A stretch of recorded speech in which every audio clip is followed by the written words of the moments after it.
Ouais, la conquête spatiale, c'est bien réaliste, ça. On investit des milliards et des milliards pour voir si la vie existe sur d'autres planètes. On investit des milliards et des milliards pour faire des fusées, des trucs comme ça, pour aller sur la Lune, sur Mars. Et c'est bien réaliste. Alors que notre propre planète est en danger de mort par rapport au réchauffement climatique. Bon, ceci dit, avec les vaisseaux que nous avons, pour aller sur d'autres planètes, je tiens à vous dire tout de suite qu'on est à la préhistoire. Moi, les vaisseaux qu'on a à l'heure actuelle, je les compare finalement un petit peu à la voiture de Denis Papin, vous voyez, quand il a fait cette espèce de cocotte minute là, qui se traînait à 10 minutes, à 10 à l'heure sur la route, avant d'en arriver aux formules maintenant qu'on a des bolides qui font des circuits. Là, voilà. Nous, parce que nos fusées, ils sont au loin, loin, loin, loin d'être suffisamment compétitifs pour aller si loin. Parce que pour aller. Alors, je vais vous faire un petit peu un historique de comment est conçu notre univers. Bon. D'abord, il y a des milliards de galaxies. Et ces milliards de galaxies, il y a des milliards de soleils.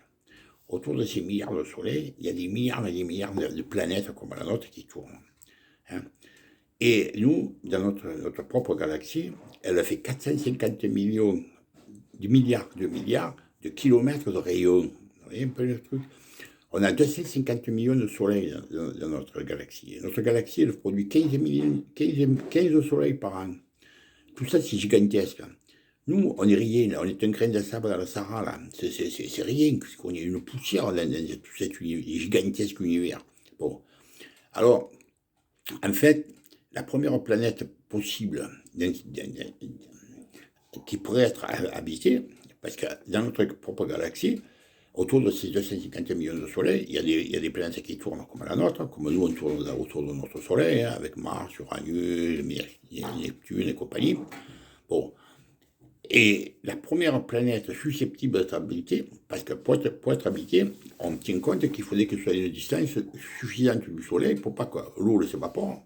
Si on est trop près, elle s'évapore, il fait trop chaud. Si on s'éloigne trop, elle gèle, ça devient une planète de glace. Donc il faut qu'on soit à une certaine distance. Et là, avec les télescopes géants, on a fini par détecter une planète qui serait susceptible d'habiter la plus proche de la Terre. Elle se trouve à 4,4 millions, 4 000 années-lumière de la Terre. L'année-lumière, c'est 300 000 km secondes. Je ne sais pas si vous réalisez ce que ça représente. Ça représente des milliards et des milliards de kilomètres. Et nous, qu'est-ce qu'on a comme vaisseau pour aller là-bas?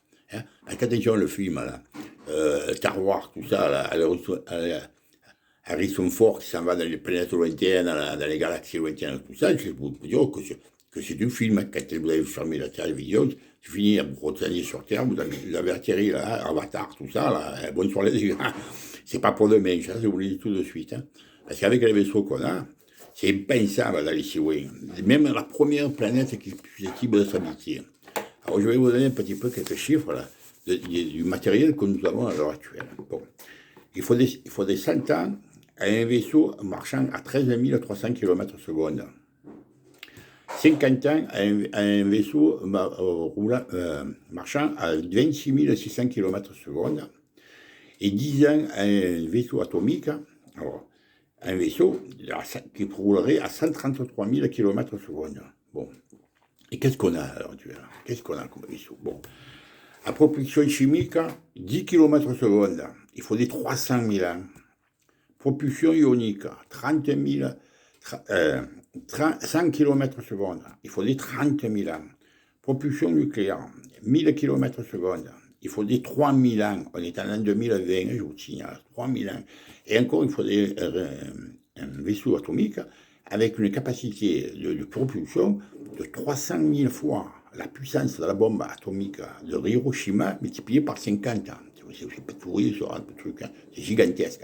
Et en plus, il faut construire un vaisseau style Galactica, comme on voit dans Star Wars, où tu puisses emporter toutes sortes de trucs, pour manger, pour respirer, enfin, un truc gigantesque, quoi. Alors que nous, sur Terre, on est en train de bouffer toutes les énergies, là, hein, fossiles, minérales, compagnie, la métallique, et tout ce que vous voulez. Que dans quelques années, il n'y aura plus rien, il n'y aura plus de cuivre, plus d'aluminium, plus de ci, plus de là. Bon, atteignez, la Terre, elle est ronde, hein, on ne peut pas aller chercher ailleurs. Et puis, qu'est-ce que tu crois, que pour aller sur Mars, même pour aller sur Mars, il y a des contraintes inimaginables. Ils sont en train d'investir des milliards là, pour savoir comment on va pouvoir aller sur Mars. Parce que sur Mars, il y a tous les problèmes, je vais vous en citer quelques-uns. C'est la résistance de l'homme à supporter les contraintes dans ce milieu aussi, là, déjà, premièrement. Le vieillissement accéléré, l'atrophie musculaire, la lésion de l'ADN, les rayons cosmiques, parce que les rayons cosmiques, nous, si on n'avait pas un bouclier sur la Terre, on serait tous morts. Hein. Sur la Terre, elle est protégée par un bouclier. Hein. Bon. Le corps humain qui se dégrade vite, sans compter le stress, d'être si loin pendant si longtemps dans un appareil. Sur Mars, les températures sont extrêmes, jusqu'à moins 270 degrés. Les jours et les nuits se détraquent. Tout n'est que poussière. La lumière est aveuglante. La gravité change. Les sons sont distordus. L'air est irrespirable. Les communications sont ralenties. La vue se brouille. Les os se fragilisent. Le système cardiovasculaire vieillit.